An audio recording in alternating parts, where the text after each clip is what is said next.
Dr. G. Tonight I'm going to bring a more relativistic approach or argument, if you will, versus the scientific argument on the cases of abortion. So I think it's important to start with a level set framework, something that most people could agree upon, maybe not some of those that want to use relativism to argue their position, but the idea is that you want to start with at least a framework that most people can agree upon. And 3 different types of abortion that I can tell. The first is the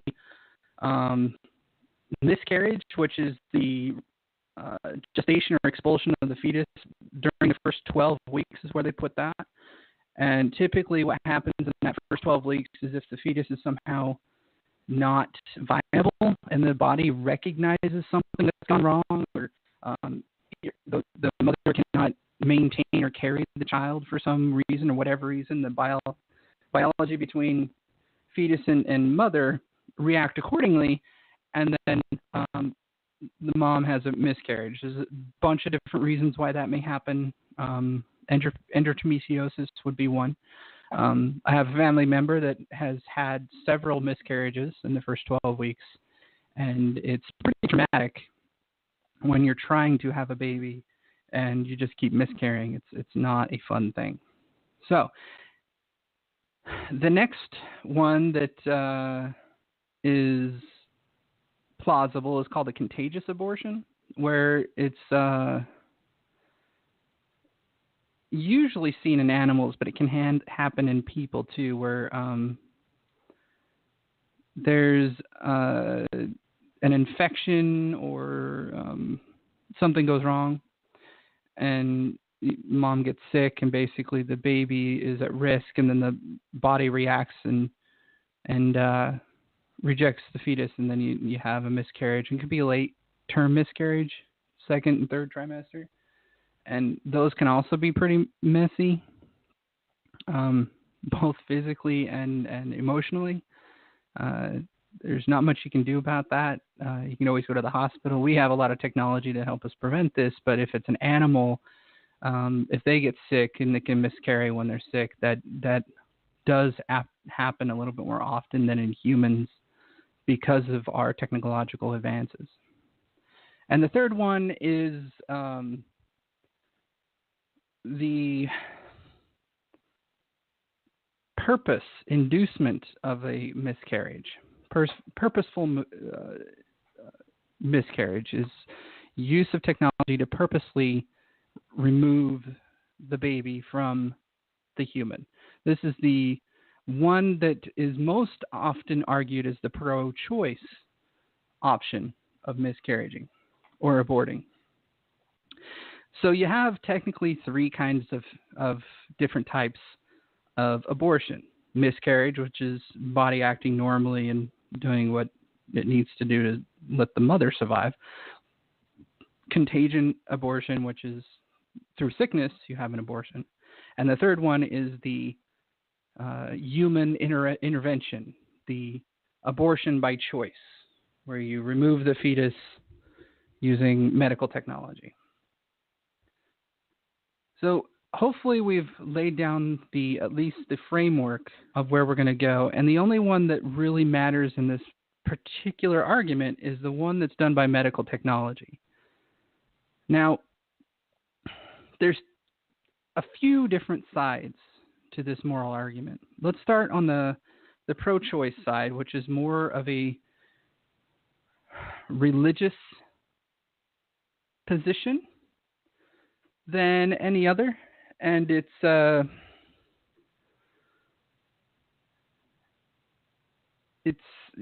based on all life is sacred. The Bible says that thou shalt not kill, that type of thing. Or if you talk with Muslims, then taking a life is a huge sin, and you're going to go to hell or some shit. And other religions have the same type of thing, where you're basically killing a life, and that life is sacred in some way, and you have no right to So that's the religious aspect of it. But I also found something pretty interesting while looking for a non-religious aspect or view. So there's a website called the Family Research Council. It was founded in 1983, so this is fairly early. And it is the argument that I found, if you go frc.org/arguments, you'll see one that says best pro-life arguments for secular audiences. So these are people that don't care about religion. So you're looking for an argument that is pro-life, yet doesn't invoke religion, because we know all about how hypocritical those arguments are. For example, God himself did abortions. There's the thing called bitter water in the Bible, where you could drink this, and if it wasn't your son because your wife was raped or whatever, and it's not your son, then she'd have an abortion through the bitter water. But if the baby survived, then it is your son, or some such stupid bullshit that came from 2,000 years ago. So this thing was written by Rob Schwarzwalder, Senior Vice President of the FRC. And I'll just read the introduction and a little bit of the pieces in here. It's rather a large article, and I don't want to sit here and read the whole thing. But an abortion is unlike any other issue debated today. Millions of Americans, women, have aborted a child, and the pain, loss, and emotional need to justify what was done, both part of the mother and part of her loved ones, is strong and deep. This means that in any debate you may face the invisible thumb scale, so that even the best logic will fail to persuade. It's basically kind of tipping the scales. And what this has already started to argue is an emotional and moral argument for pro-life. And I'll get to why I find this weird to begin with. The best you can do is arm yourself with facts and deliver them in what you hope to be a winning way for your audience, meaning that you will need to make your case, in most instances, not in the language or faith or religion, but engaging in postmodern secularists, which is true.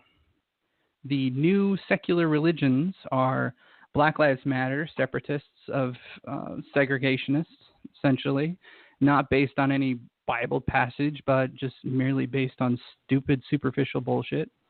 You have the feminists, who are basically claiming to advocate for equality and women's rights, but in reality and in action, they are aimed toward the superiority of women. So they are definitely, there's a conflict even between them, which I'll get to in a little bit, but they are usually pro-choice because reasons. And then you have the social justice, which is a connection between the various races and minority demographics banding together to combat what they perceive as inequality. But these are all secular ideologies in essence. They don't seem to have any truth behind them, unfortunately. They have a lot of arguments, and they all seem to be moral and relative arguments, but they don't have any objective facts behind them, which is usually why they, if you see them online or you look at YouTube videos, they have the worst ratings ever. So, arguments from science. The classic arguments from the other side are collapsing under the weight of science, is what they say. No one knows when life begins, and it's a blob of tissue, are frankly on the wane, especially in the context of surgical abortion, which is how the vast majority of abortions are done today. Still, establishing the evidence of the beginnings of human life will ground your argumentation in science, giving you a firm foundation for additional arguments and preempting the charge that you will be basing your position on faith or religion. So it's a secular position in this particular thing. So they have a big section about citing the facts, citing about human development, arguing from the law, and the first thing they call up is Roe v. Wade, which most people are pretty familiar with.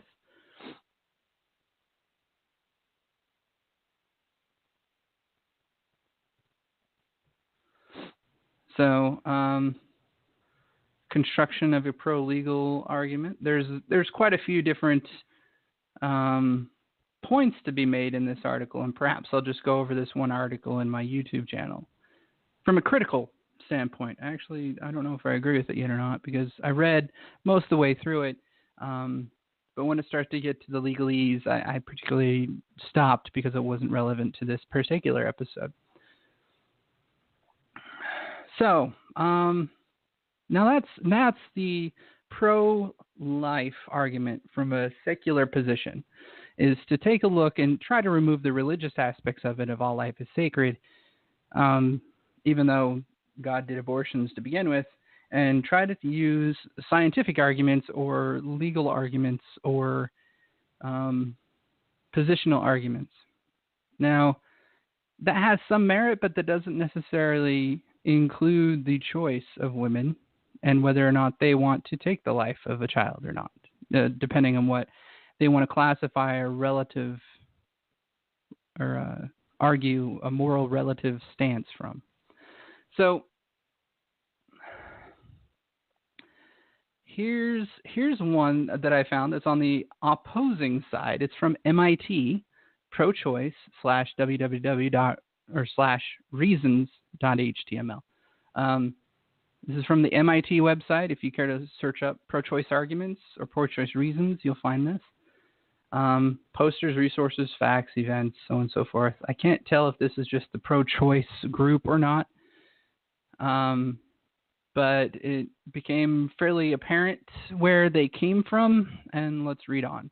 Each person has a unique reason to be pro-choice. Here are some of ours. I am pro-choice because I don't think there is any reason why a woman should have to face all the consequences of something she did not do alone. If a guy can get a woman pregnant and then run away, there's no reason why she should be the one responsible for everything. Having more options puts a woman on equal footing with men instead of being someone who they can take advantage of. In addition, I believe it is best for the child not to be born at all than to be born hated to a mother who is forced to have him or her because she has no choice, not because she wants the child. I edited part of that. What it really says is, I believe it's best for a child not to be born at all than to be born hated to a mother who is forced to have him because she has no choice. So instantly thinking it's a male baby. And I'll outline why that is in a second. The single most important factor for women's advance in society is our ability to control and our fertility. Without that, we are trapped by the realities of pregnancy, childbirth, and child rearing rather than a privilege and a gift. These aspects of being female become unbearably burdenful. Attempts to limit women's reproductive freedom are no more than the gambit of women, keep women in their place, a gambit of guys of religious moralism, which is true. Religious moralism has been used on females for 3, 4, 6 centuries now. It's 6,000 years of bullshit ignorance is not any good for any woman, that's for true. True, the guys can run deep. Many, the so-called pro-lifers, believe that killing a fetus is equivalent to killing a human being. But such religious feeling has no place in public policies or country that claims separation of church and state. In the words of the Supreme Court Justice, at the heart of liberty is the height to define one's own concept of existence, meaning, and the universe, and the mystery of human life. No one wants to plan an abortion. But the best way is to prevent abortions by preventing unwanted pregnancies through sex ed, improving distribution of birth control, general empowerment of women, and to shape our individual lives. Part of that is true, and this is a graduate student of biology that wrote this. It is true that it's probably the best. We need a standardized method of preventing unwanted pregnancies in some realistic manner. Sex ed is equally important, and there's a lot of work over there. Improved distribution of birth control should be also helpful, but anybody can go to a nearby Walgreens and get exactly what they need to prevent such things. And then this is where it comes fun. So here's the next one. This is a undergraduate student of linguistics and philosophy, so we can guarantee that this is a winner. I think one of the biggest problems of abortion is the debate two sides of the debate aren't in direct opposition. The pro-life movement seeks to force their moral beliefs on others, grounded in their own religion or personal philosophy. The pro-choice movement doesn't make claims on the morality of abortion. We leave that as an individual choice for every woman faced with unwanted pregnancies. If they feel abortion is wrong and they want to give their child up for adoption or keep it, that's their decision. Pro-life people say abortion is wrong. We only say abortion is. Making abortion illegal won't stop abortions from happening. It will only prevent them from being safe. And then it gives a stat of aborted illegal abortions, essentially. 43% is what it says. I'd have to check that number. I don't trust exactly somebody from linguistics and philosophy to give statistics. Changing laws doesn't solve the problems. Making contraception available and affordable does. Well, it is. So there you go. It still happens. So I guess that doesn't work. We're to maintain separation of church and state. So our central nation's identity, we cannot have people force beliefs upon others. So the last one is where I want to get. And this is undergraduate student of mathematics. And it's rather epic. I think this is the right way. So it's the undergraduate student of mathematics. We can already tell where this is coming from when we read the first sentence. I am pro-choice because it's the only option that isn't poisoned with misogyny. I believe that we are responsible for justifying our beliefs, and just as one cannot claim that any given race is inferior to another, because it's what I believe. No, I don't think one can argue that an old white man can assert control over a woman's uterus and future because they claim to believe that the fetus is comparable to human life. That belief is so clearly a result of the fact that only women can get pregnant and only women would ever have to carry an unwanted fetus to term that I find it laughable that anyone claims to be anti-choice has anything to do with concern for potential life.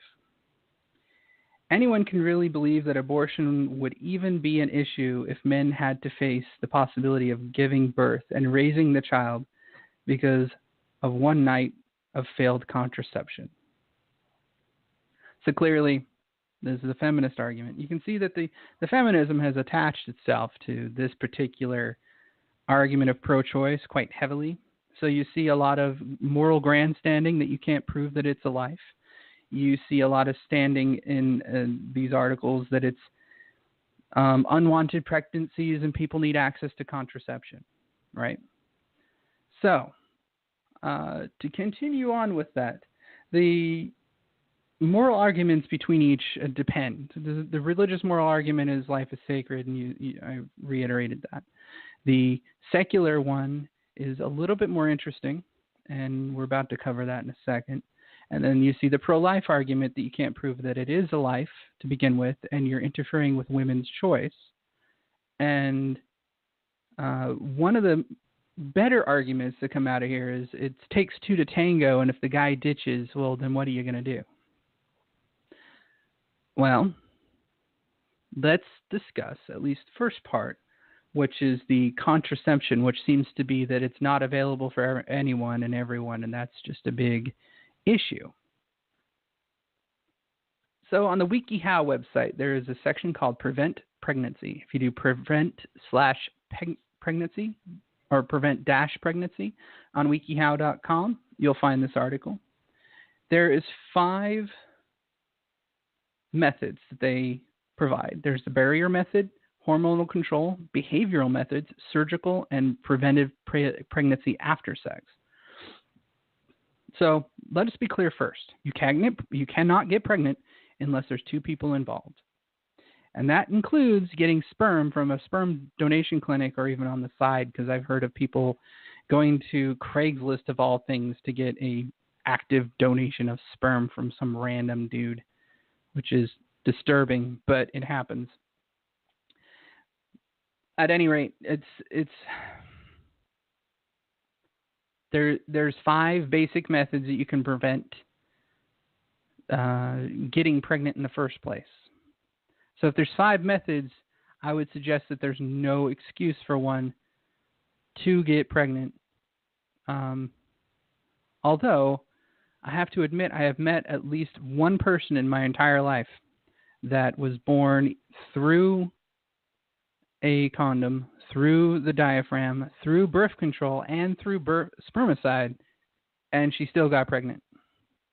That is what one might call a miracle baby, because that was 4 different styles of preventative methods, and they all failed catastrophically at once. And I have to admit that if you look at the statistics on this as well, that type of contraception, the only way that it could happen is through sabotage or extreme negligence. So your rubber would have to fail, your condom would have to fail, the diaphragm would have to fail as well. Your spermicide would have to be expired or old or non-effective. And then your birth control would have to have been ineffective equally as well. And all of those have like a 90% success rate. So if you go down the statistics of probability, that is a pretty high what the hell moment if all 4 of those failed. But let's go through each 4 of these and discuss. I don't want to get too much into it, but essentially, let's start with the first one, which is the barrier methods. We're all familiar with the barrier methods, and it's basically to trap or stop sperm meeting the egg in any which way. There's male version and there's a female version of both of these. Everybody knows what they are. If you don't, I suggest you go to sex ed. That's not what this episode's about. The second one is a hormonal control. This is your typical birth control pills that you can get prescribed based on your OBGYN. They can take some blood sampling and figure out which one will possibly work best for you. There's also the depot shot, which may or may not work for you. You can get it in a couple ways. You can actually get a shot. You can get a patch. And then there's the control ring. And the control ring is an implant, and it releases hormones, and it can last up to 3 years. Depot, I think, is 9 years, if I remember right. No, it's not that long. I think it's 3 to 5 years as well. My wife didn't do Depot. She had the IUD, which is the next one. That is a device inserted inside the woman that lasts up to 10 to 12 years. They're a little bit more expensive. They can cost up $1,000, so they're not exactly cheap.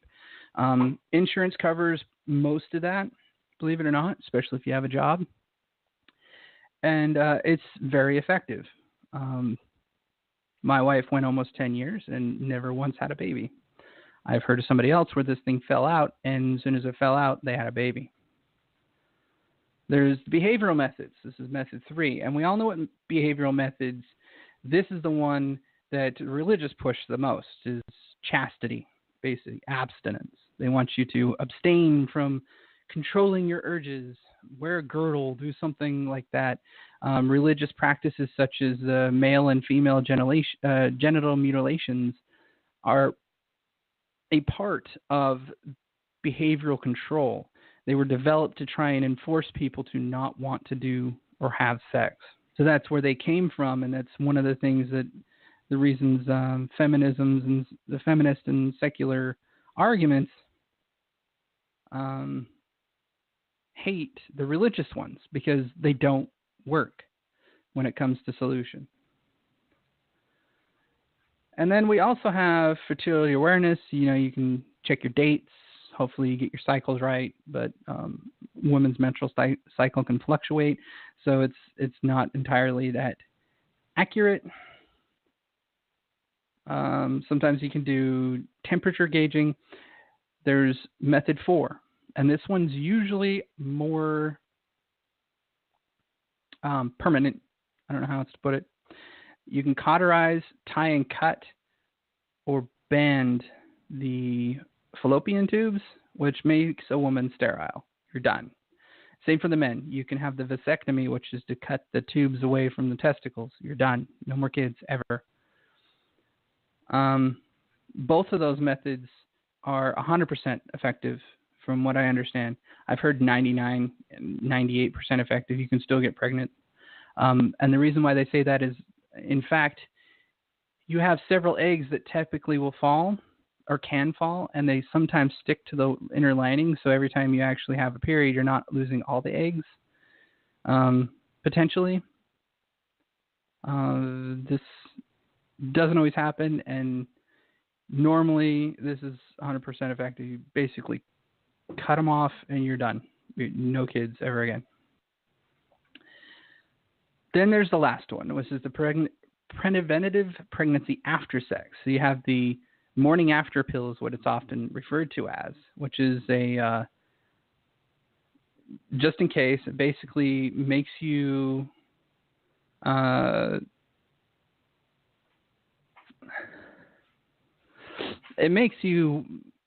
through your menstrual cycle. I don't know how else to put it.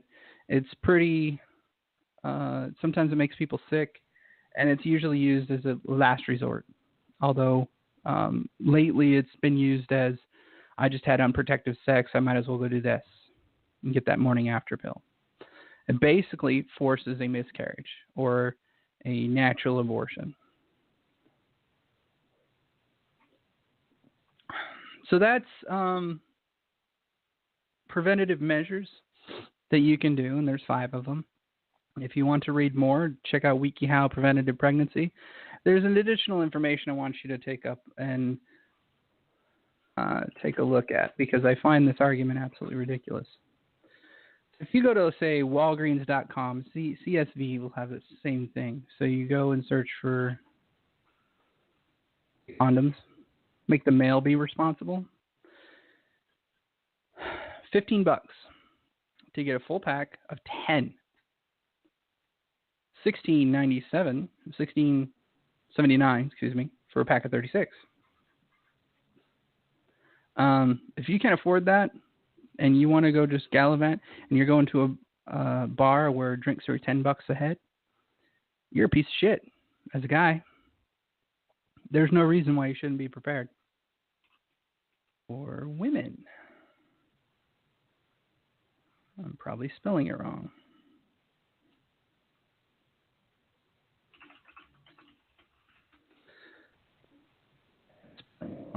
I suck. So I was gonna look up women's contraception. Yeah, I was missing a G. That's what I get. Oops.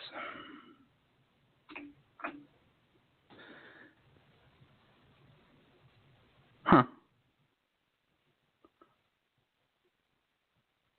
They have a diaphragm 65 millimeters, and it has to be prescribed. So men's are over the counter. Women's are not so much. I see this as a problem, actually. This says drug information.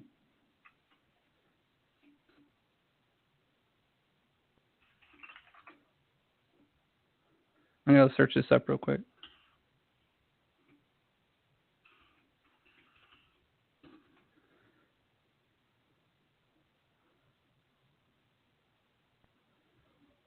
All right, so it looks like that you can go to Planned Parenthood and get what you need. But interestingly, it looks like you'd have to go to a doctor to get one. So you'd have to see an OBGYN. OBGYN.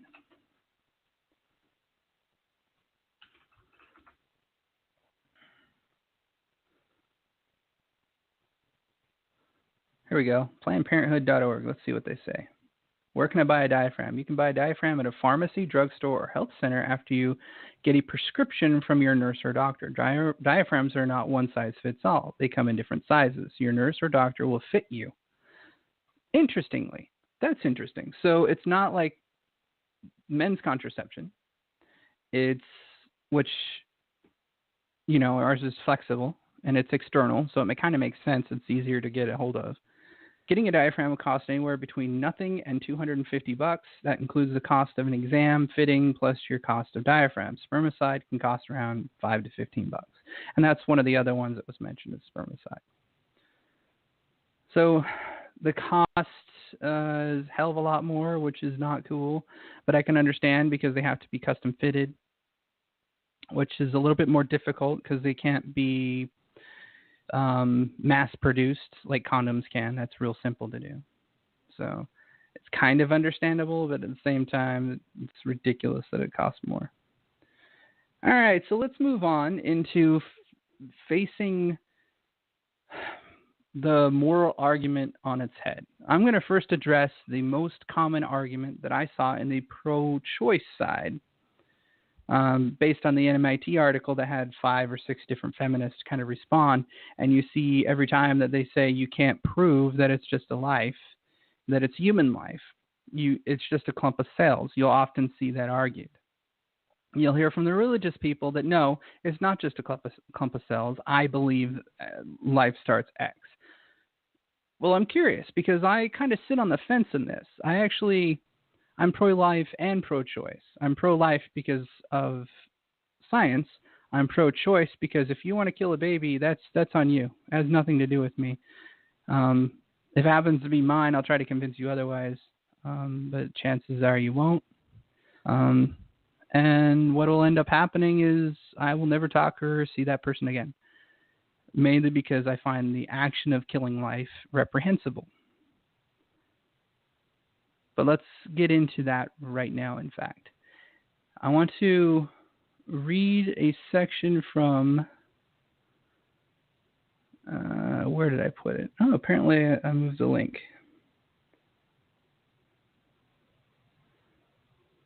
Or is it on? No, it's not on the other page. I must have closed it.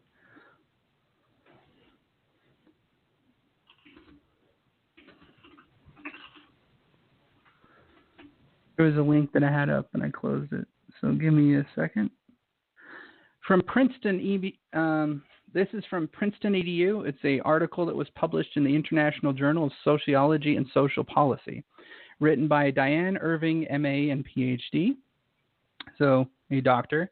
This is written in 1999, so it's a little bit dated, 17 years old. But let's go down to the very best part. When does human life when does a human being begin? So let's dive into it. Getting a handle on just a few basic human embryological terms accurately can considerably clarify the drastic difference between the scientific myths that are currently circulating and the actual objective scientific facts. This would include such basic terms as gameogenesis, oogenesis, spermatogenesis, fertilization, zygote, embryo, and blasticide. Only a brief scientific description of each will be given here for these terms. Further, more complicated details can be attained by investigating any well-established human embryology textbook in the library, such as some of those referenced below. So there's a huge reference list, and I implore you to check this out. Please note that the scientific facts presented here are not simply a matter of opinion, mine and the writers. They are direct quotes and references from some of the most highly respected human embryology textbooks and represented a consensus of human embryologists internationally. So embryology is the study of embryonic processes and growth. It doesn't just apply to humans. It can apply to anything that is mammalian. essentially, including those that lay eggs, so it can apply to reptiles as well. So there's some specialization that you can go into, but essentially it's the focus on reproduction specifically that embryology focuses on. So let's start with the first section that I hope will nail it down and put an end to this. You can't prove it's just that it's human life. To begin with, scientifically, something very radical occurs between the process of the gameotosis and fertilization, the change from a simple part of one human being, i.e. a sperm, and a simple part of another human being, i.e. the oocyte, usually referred to as the ovum or the egg. To put simply, what simply possesses, human life to a new, genetically unique, newly existing individual, whole living human being, a single-celled embryonic human zygote. That is, upon fertilization, part of human beings have actually been transformed into something very different from what they were before. They have been changed into a single whole human being. During the process of fertilization, the sperm and the oocyte cease to exist as such, and a new human being is being produced. To understand this, it should be remembered that each kind of living organism has a specific number and quality of chromosomes that are characteristics for each member of a species. The number can vary slightly from organism to organism. For example, the characteristic number of chromosomes for each member of the human species is 46, plus or minus a few for Down syndrome, Turner syndrome, that type of thing. Every somatic or body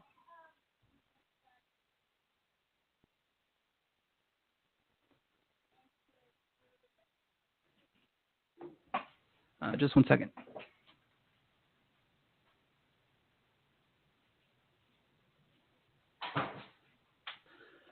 All right.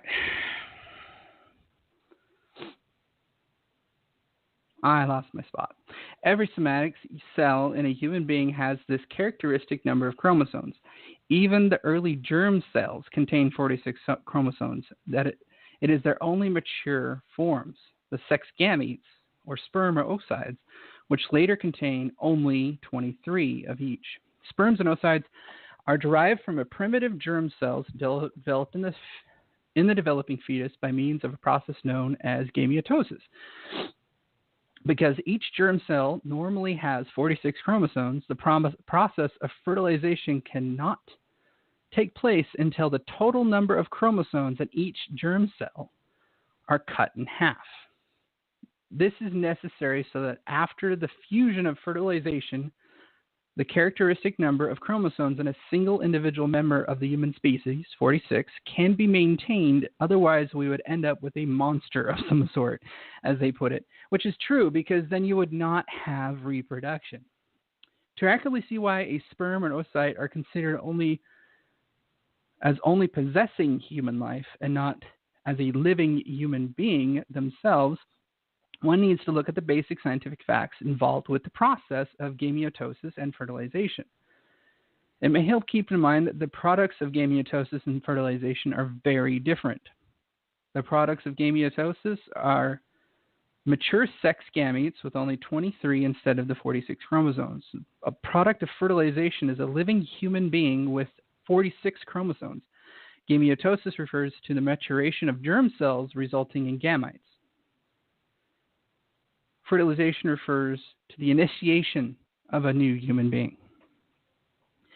So, based on the science, when sperm meets egg and they fuse together and those bonds coalesce at an anatomical level, we're talking at a chemical level, that is a human being. It is a living human being because of our previous definition of life. As sperm meets egg, it begins to divide immediately after they have connected. It's not a subtle and small process. In fact, both sperm and egg react to the stimuli of each other. It is a reaction of chemical composition that they immediately start to grow. 1 to 2, 2 to 4, 4 to 6, and so on and so forth. Cellular reproduction is a part of metabolism. They attach to the uterus or to the uterary wall to be able to metabolize and continue cellular reproduction inside the mother. The cells reproduce. They double themselves and then start to make body functions, to make arms and legs, to make feet, to make the brain. All of this is not possible until sperm meets egg. So the argument that you cannot prove that it's not alive defies science. It is a denial of scientific fact.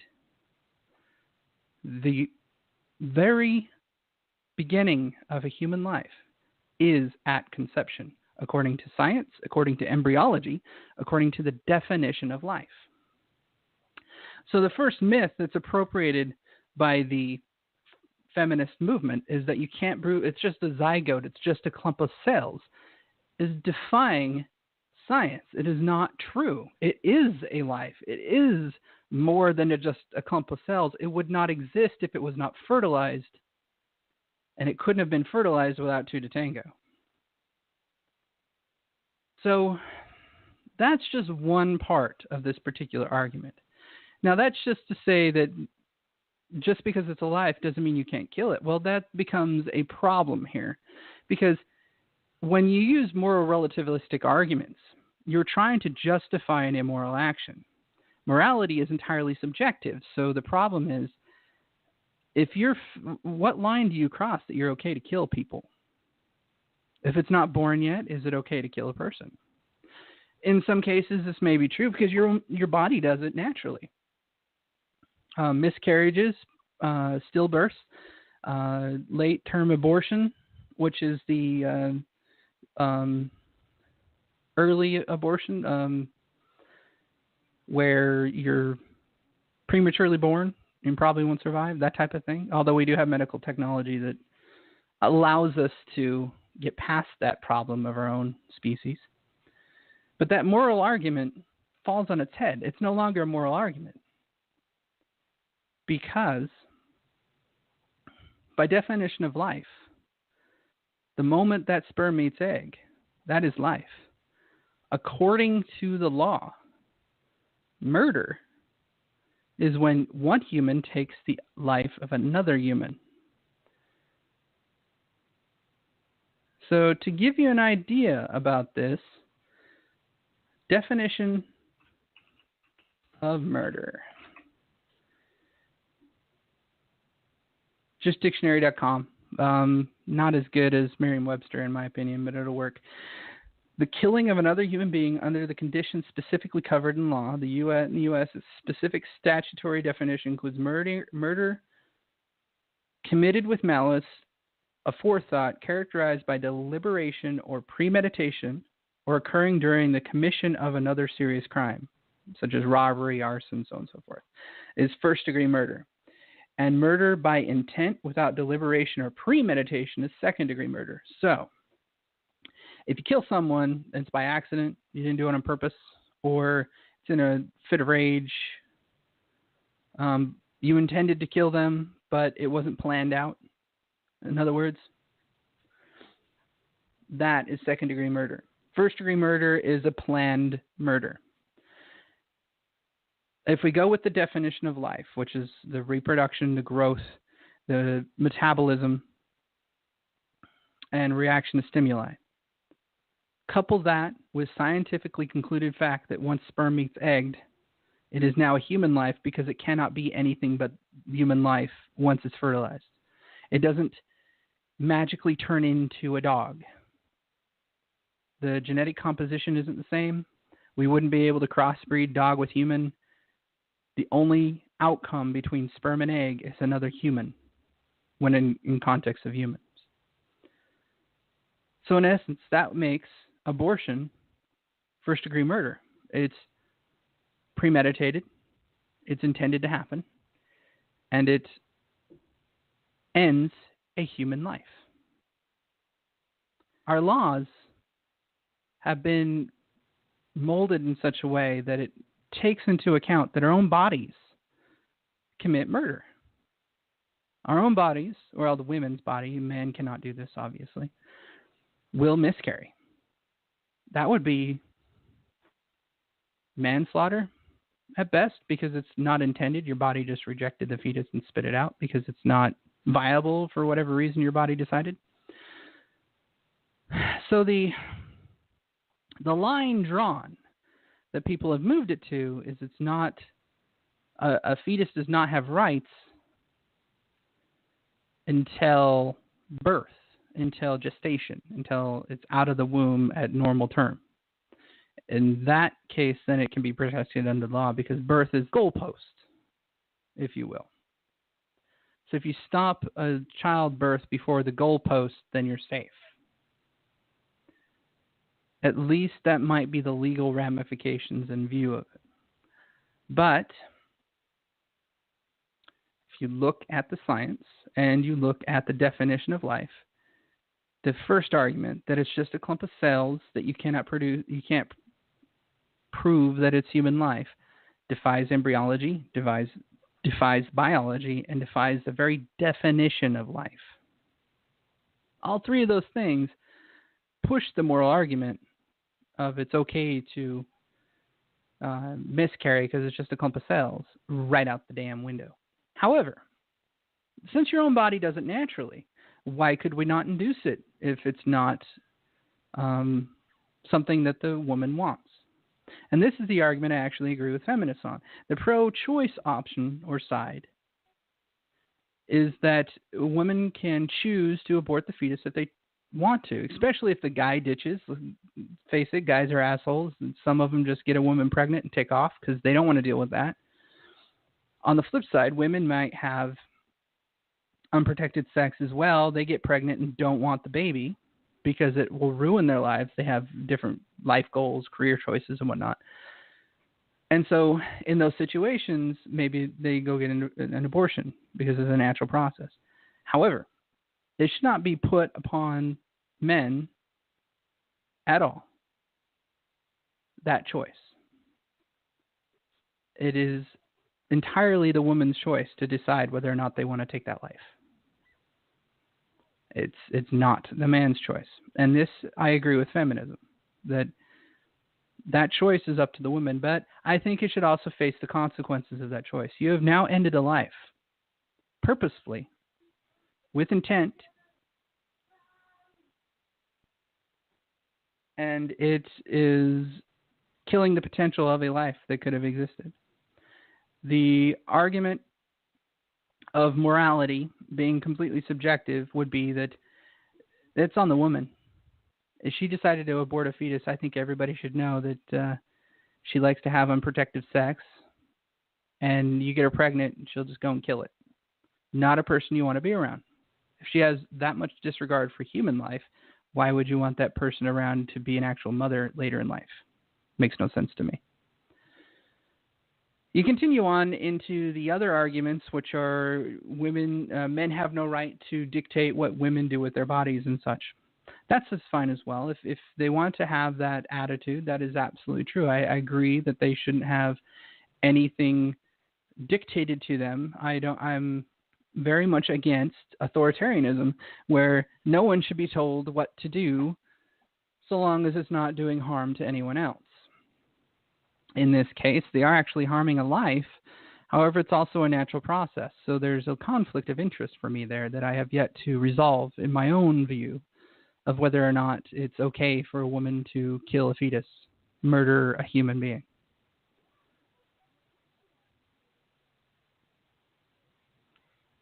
The final position I want to make with the argument for moral relativism for this is the conundrum comes to the value of human life at some point. The Bible says that a child's not worth a damn thing until they're 2, according to the Bible. That's awesome. And Muhammad, however, he was a pedophile, so I'm pretty sure he found children very interesting, considering he married a 9-year-old and consummated it at 13. Class act asshole right there. But it's really an individual choice. I think there should be a lot bigger effort, not toward the consequences of having unprotected sex or failing to use appropriate contraception or failing to get what's needed. I think a couple things should happen. On the feminist side, I agree with this, that contraception for women should be readily available, should not be something that women have to go through a doctor and pay a hell of a lot more than men for. Men can go to any truck stop and get a condom because it just fits. They're easily mass produced, and that's because it's stretchy. One size fits all for the most part. So women should have the same access, if not better. They have better options. There has been more scientific scientific breakthroughs in contraception for women's sides than men, and those efforts should be free, in my opinion, or at least the same price as a freaking box of condoms. At very least, the same price. But before all that, we need a standardized across education borders, junior high level education on proper sex ed, preventative measures, options to protect yourself from pregnancy, and more. It has been proven to work every place that it's been done. And I'm going to leave you with that. I hope you have some conversation around this. I know that I've covered a lot. This is a very controversial issue, but I stick with the science. Fertilization is the start of human life. Life has already been defined as not controversial. Abortion is ending a human life, whether it be by natural process or by medical process, surgical end of life. You have options to prevent this. I think you all should explore those options and act responsibly and accept the consequences of your actions.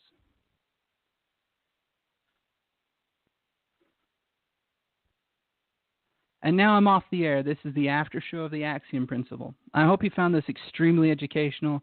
I'm still kind of a fence sitter on this. When it comes down to a woman giving an abortion or doing an abortion, I usually don't want to stick around him anymore. I have once before, and it was the worst mistake of my life. She was a real interesting person, to say the least. I know of two people from personal perspective that had an abortion. More than likely was my child as well. Only one of them do I still talk to, because one of them did it out of malice.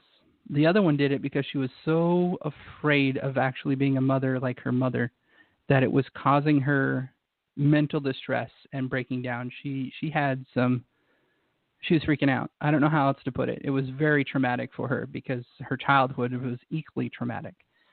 And I've known her for years, and because of that, I tried to convince her otherwise because it is a human life. But ultimately, that was her decision. Shortly thereafter, she scheduled an appointment to have herself completely fixed. She can now never have children again. That was years ago. So she took preventative measures to stop that action from ever happening again. That's my personal experience on this matter. I've had two ladies in my history that have done this. Only one do I respect. The other one I don't. And that was all because of their actions after the fact, not before. I judge people on actions and character, not by anything else. So this will go up on YouTube. I have some. I'm going to put the links in the description on the YouTube channel for those that find me on YouTube and listen to this. You could always pull up the podcast, listen to it if you want to. But if you don't, you want to just grab the links in the description, please do. They'll be there for free. I hopefully spelled out enough in there so you can grab those links over in off the podcast itself. I recommend you all look up the biological terms when it comes to this, because the moral argument from the feminist perspective on just a clump of cells in the zygote and it's just a clump of cells is absolute bullshit. embryology has said, moment sperm hits egg, they fuse and start to multiply. That is by definition life, and it cannot be anything but human life because there's no two half pieces of the 46 chromosomes required to be human that would combine properly. It's just not chemically possible. It's impossible. The argument on itself is just a statement of ignorance of biology. It's another evident argument that fits with the axiom principle. They're trying to present it as a truth. That it's just a clump of cells. It's not human. That's not true. Absolutely not freaking true. Science has proven otherwise. Trust in science and the process thereof. Yes, there's a consensus. Yes, sometimes we get things wrong in the scientific method, but in large, it's how we have gotten all the knowledge that we possess today. Every last piece of it is based on the scientific method. So when you ignore science for your ideological position, like the Christians do with this moral argument of abortion, and the feminists do with their moral arguments of abortion, they're both going to end up being wrong. But they both also actually have a piece of truth inside each one of them. I hope you enjoyed this episode. Thank you for listening. I have a lot of kind of shit posting that I do on YouTube that I try to make entertaining. And join me on Minds. Follow me there. That's where I've been moving most of my social media. I still am up on Twitter. The Dr. G, or the Dr._V is what I go by now. There's a story behind that. It's pretty entertaining.